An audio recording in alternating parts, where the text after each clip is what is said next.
Gil, how in the world did you end up getting into? I mean, what led you to homicide to begin with? Well, I knew I wanted to be a cop because it was a cop that saved my life.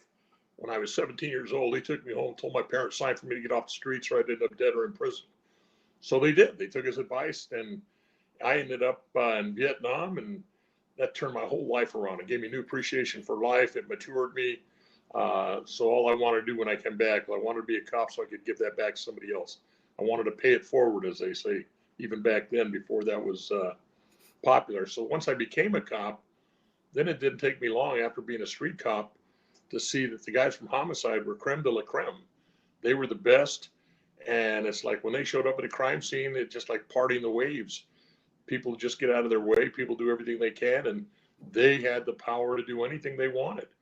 And I can remember the first murder, I had a patrol trainee with me working, and we got the murder right out of briefing at 3 o'clock in the afternoon. We worked 3 to 11. Well, I got it at 3 o'clock right out of the gate. And when I came back to work the next day, the same two cops were there from Homicide Bureau wearing the same clothes. They hadn't been home. They hadn't done anything. They've been working all night. And they solved what I thought was going to be an unsolvable case. And that showed me that you're only limited by your own imagination and what you can do. And they did stuff, it was phenomenal. And they solved it. So I just set my goals, my dreams. When I grow up, that's what I want to do.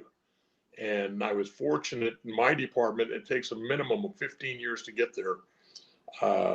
And I got there because they had started working, due to my expertise in gangs, they were starting a gang homicide unit to be part of Homicide Bureau. And so I got called up. They asked me if I was interested in going. And I screamed. I went up there. That's where I wanted to go. I was the youngest guy up there for the first 7 years, I believe, of my appointment there. And they used to call me the kid.